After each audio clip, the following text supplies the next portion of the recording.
bad at living. Now, don't get me wrong. I loved what I was doing.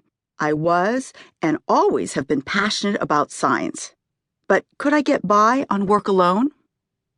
Then I came to a startling realization. I was truly clueless at something really important. What does a woman of science do when she realizes that she is missing out on everything but science? In my case, I decided to conduct an experiment on myself, which changed the course of my life. Over these past few years, I've leveraged my 20 years of neuroscience research and taken a wild leap of faith.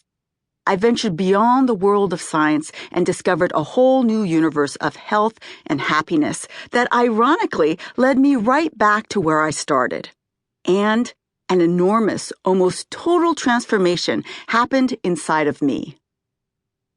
Determined to change my fate, I went from living as a virtual lab rat, an overweight, middle-aged woman who had achieved many things in science but could not seem to figure out how to also be a healthy, happy woman with both a stimulating career and meaningful relationships. I was at a profound low point, and I knew that the only person who could lift me up was me. I didn't want to wake up 10 years later at age 50 and feel like my life was empty but for more publications, awards, and lab results. I wanted much more. Was that too much to ask? Is each of us destined to be or do just one thing, choose only one path? And don't we all have many sides? Which side of yourself have you given up on in the course of pursuing your work or family or both at the same time? And given the chance, wouldn't you like to connect with that missing part of yourself? Perhaps that creative, fun, exuberant, childlike part of you that rides life like a rodeo cowgirl on a bucking bull? My answer, yes, I would. So in the middle of my life, I began to tackle the seemingly forced separation of my two selves and get happy. Of course, there have been lots of books about what happiness is and how to make yourself happy. From my reading, I gathered that happiness is all about attitude and being able to shift your inner balance of emotions from negative to positive.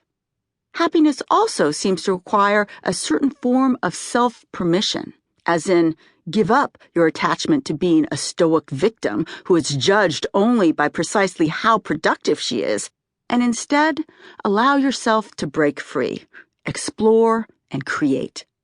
I also learned that being happy is about determination and free will. It's about stepping up and actively claiming your own happiness and not waiting for someone else to mail it to you in a gift basket topped with a big red bow. But as an award-winning scientist, I felt like I needed something, more substantial, more scientific, to really show me the way. Why not apply all that I know about neuroscience to my life? I realized that to be happy, I had to use all of my brain, not just the part of my brain that designed great neuroscience experiments. I realized that there were vast parts of my brain that I'd stopped using, or used very little, since I started my lab and teaching career at New York University. I had the distinct feeling that these underused parts of my brain were starting to wither away. For example, big parts of the motor areas in my brain were just not being used because I didn't ever move. Parts of my sensory brain, the areas involved in certain non-science-y kinds of creativity, and parts of my brain involved in meditation and spirituality, were like barren deserts compared to the parts of my brain that designed new experiments, followed the rules, and judged myself at every turn. All of those science-based areas were lush and green with as much life as the Amazon rainforest. I realized I had to get in touch with my own brain, all of it, as a first step towards getting happy. But there was still more. Despite my deep love and respect for the brain, I also knew that we are more than just our brains. We have a body connected to that brain that allows us to interact with the world.